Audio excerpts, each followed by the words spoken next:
नमस्कार बच्चों। आज हम समास के प्रथम भाग में समास के बारे में जानेंगे कि समास है क्या, पूरक पद, उत्तर पद क्या होते हैं, समस्त पद, समास विग्रह क्या होता है, ये सब हम इस समास के प्रथम भाग में जानेंगे।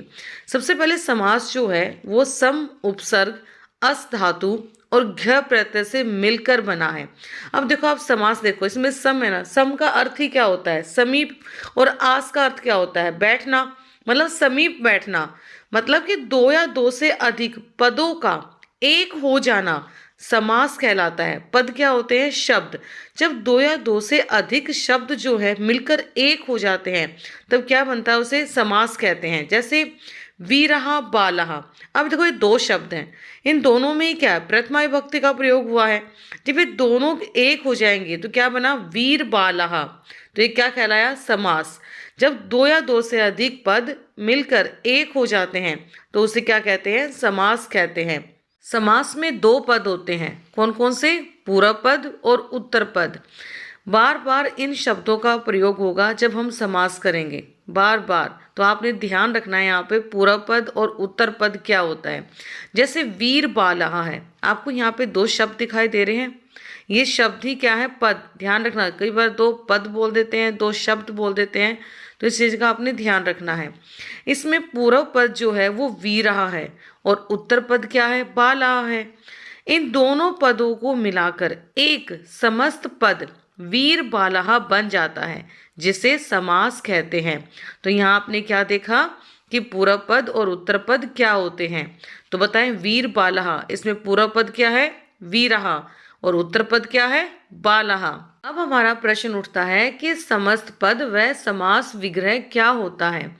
समस्त पद, जहां दो या दो से अधिक पदों को, मतलब शब्दों को आपस में मिला देना समास या समस्त पद कहलाता है।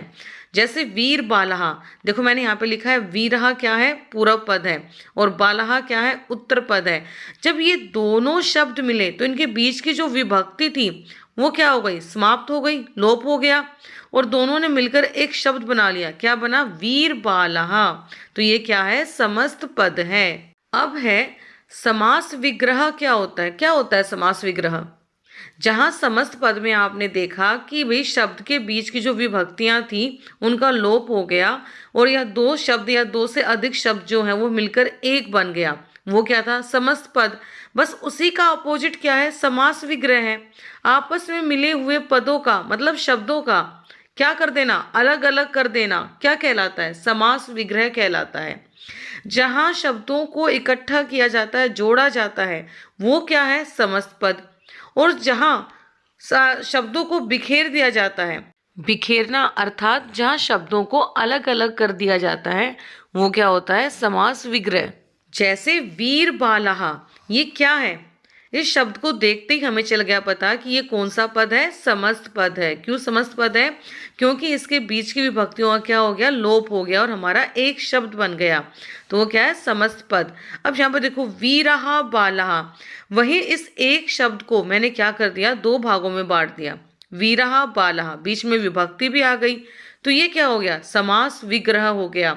और इसमें पूरक पद क्या है? वीरहा, और उत्तर पद क्या है? बालहा।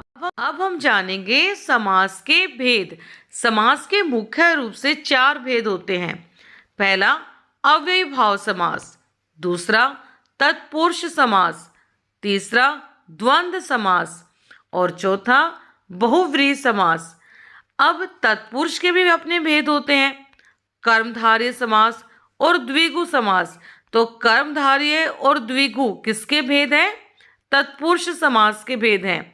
और उपपद और न्य, ये भी किसके भेद हैं? तत्पुरुष के भेद हैं। तो यहाँ से भी एक क्वेश्चन बनता है कि उपपद जो समास है वो किसका भेद है?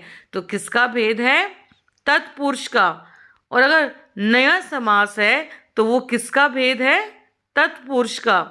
अब प्रश्न उठता है कि समास और संधि में अंतर क्या है।